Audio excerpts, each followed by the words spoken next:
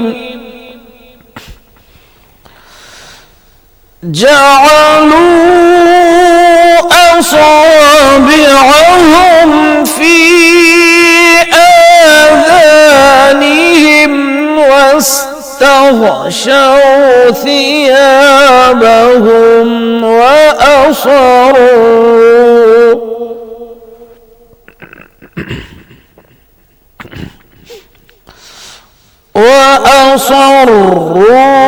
واستكبروا استكبارا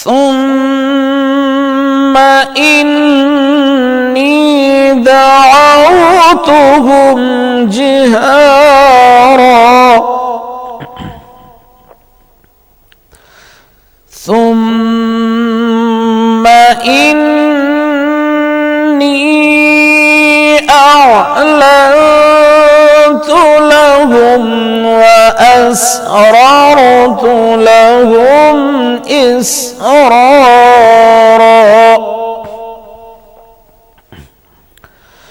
فقلت استغفروا ربكم إنه